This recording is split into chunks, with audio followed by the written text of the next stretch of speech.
The dry Wyoming wind carried the scent of sagebrush and dust across the wide open plains. Elijah Boone, the loner rancher who hadn't shared a meal with another soul in months, stood at the edge of the road with his hat in his calloused hands. He had imagined this moment every night for weeks, the arrival of his mail-order bride. A woman who, in his letters, had sounded soft-spoken, graceful, and perhaps even fragile.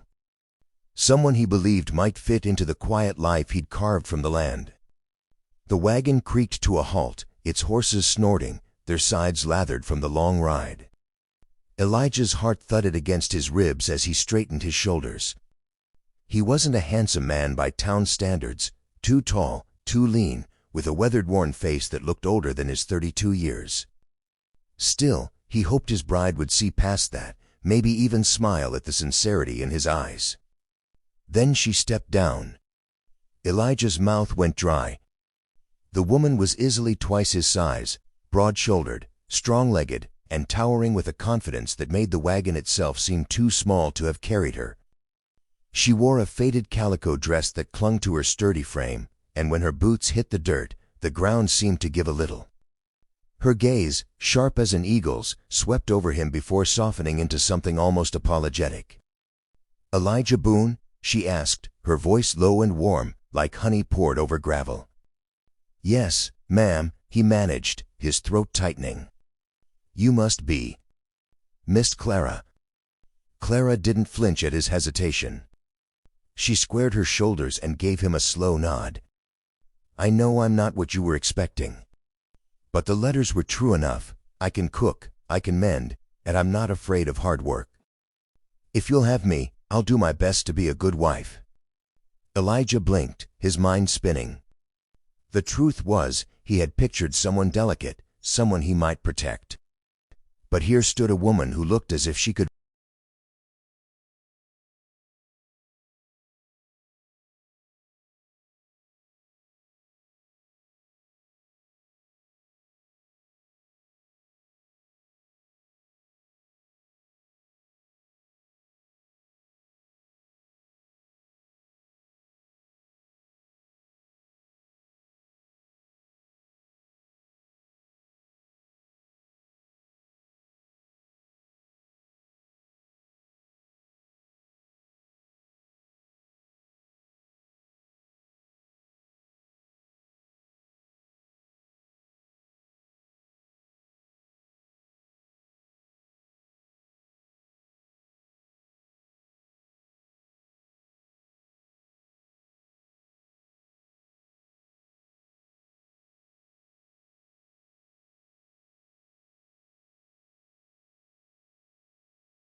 The morning came with the sound of chickens fussing outside and the scent of wood smoke curling through the cracks of the cabin walls. Elijah Boone woke slowly, unused to the warmth that clung to the little home. For months he had woken to silence, to the aching loneliness of an empty room. Now there was the faint scrape of iron on iron, the rattle of pans, and the low hum of Clara's voice. He sat up, rubbing his face with calloused hands. His first thought was how much space she filled in the small cabin.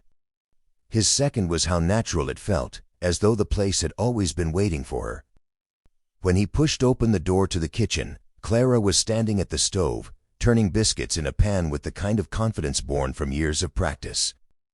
She glanced at him, one brow raised. "You look half-starved," she said matter-of-factly. "Sit." Elijah obeyed before his pride could argue. He'd spent years doing everything for himself, cooking, cleaning, working sunup to sundown, but something about her presence quieted the urge to prove he could manage. He watched as she piled biscuits onto a plate, added fried eggs, and slid the whole thing across the table. "Eat," she commanded gently. He did. And when the first bite of warm biscuit melted against his tongue, Elijah almost forgot how to chew. He hadn't tasted food like this since before his brother died. He felt a sudden sting behind his eyes and quickly ducked his head, ashamed of how close he was to tears over a plate of food. Clara noticed, but she said nothing. Instead, she sat across from him with her own plate, eating in steady silence. It was a silence that didn't weigh him down. It was a silence that felt shared. After breakfast, Clara wiped her hands on her apron and looked him square in the eye.